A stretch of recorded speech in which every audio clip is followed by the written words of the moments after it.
প্রথম আলোর অডিও সংবাদে স্বাগত। শামসুজ্জোহা জানিয়ে দিচ্ছি দিনের প্রধান খবরগুলো।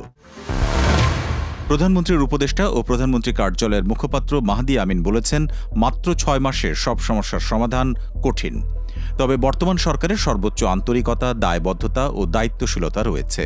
সরকারের দায়িত্ব গ্রহণের ১৮০ দিন পূর্তি উপলক্ষে সোমবার প্রধানমন্ত্রীর কার্যালয়ে প্রধানমন্ত্রীর প্রেস উইং আয়োজিত এক মতবিনিময় সভায় মাহদি আমিন এসব কথা বলেন। সভায় নির্বাচনী ইশতেহারে দেওয়া প্রতিটি প্রতিশ্রুতি বাস্তবায়নে নিরলসভাবে কাজ করা সহ সরকারের গত ৬ মাসের বিভিন্ন কর্মকাণ্ড তুলে ধরা হয়। বিভিন্ন ঘটনা ও প্রেক্ষাপট উল্লেখ করে উপদেষ্টা মাহদি আমিন বলেন, ১৬ বছরের ফ্যাসিবাদ পরবর্তী ধ্বংসস্তূপের মধ্য থেকে যে বাংলাদেশকে নতুন করে পুনর্গঠন করা হয়েছে, সেখানে মাত্র ৬ মাসের সব সমস্যার সমাধান করে ফেলা কিছুটা দুরূহ।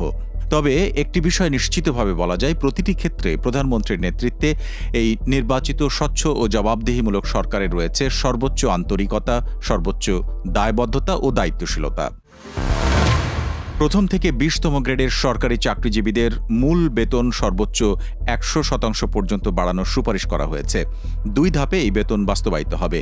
এর মধ্যে প্রথম বছরে মূল বেতন এবং দ্বিতীয় বছরে বাড়ি ভাড়া ও অন্যান্য ভাড়া কার্যকর হতে পারে। সচিব কমিটির সব সদস্য চূড়ান্ত প্রতিবেদনে সই করেছেন। জনগণের সরকারের ১৮০ দিন শীর্ষক ই-বুক প্রকাশ করেছে প্রধানমন্ত্রী কার্যালয়। সেখানে নতুন বেতন স্কেল বাস্তবায়নের বিষয়টি তুলে ধরা হয়েছে। এই বইয়ে বলা হয়েছে, ২০২৬-২৭ অর্থ বছরে বেতন ভাতার জন্য ৮৯,৮৩৬ কোটি টাকা এবং পেনশন গ্র্যাচুইটি সহ ১,৪১,৪৩৪ কোটি টাকা বরাদ্দ রাখা হয়েছে। অষ্টম বেতন কমিশনের প্রায় এক যুগ পর ২০২৫ সালের ২৭ জুলাই অন্তর্বর্তী সরকার ২৩ সদস্য বিশিষ্ট নবম জাতীয় বেতন কমিশন গঠন করে।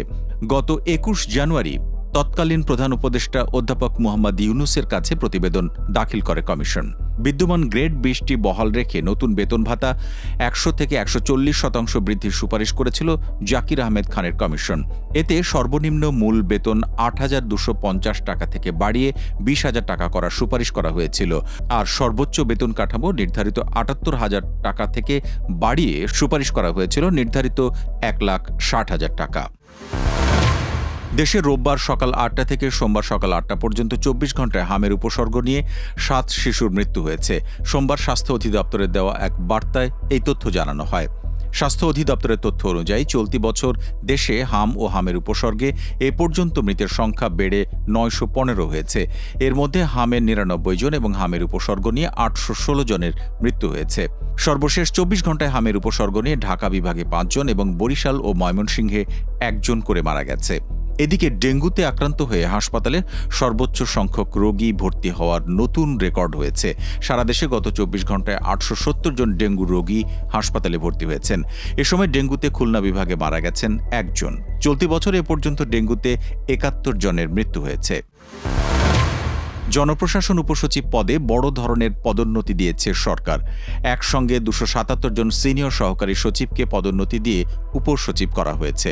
সোমবার জনপ্রশাসন মন্ত্রণালয়ের পৃথক ২টি প্রজ্ঞাপনে এই তথ্য জানানো হয়। এর মধ্যে একটি প্রজ্ঞাপনে ২৬২ জনকে পদোন্নতি দেওয়ার কথা জানানো হয়।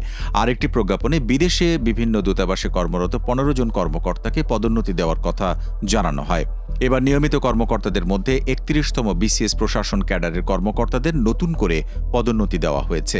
এছাড়াও বিভিন্ন বিসিএস ব্যাচের অন্যান্য ক্যাডারের কর্মকর্তাদেরও উপসচিব পদে পদোন্নতি দেওয়া হয়েছে। এই ছিল এখনকার মতো।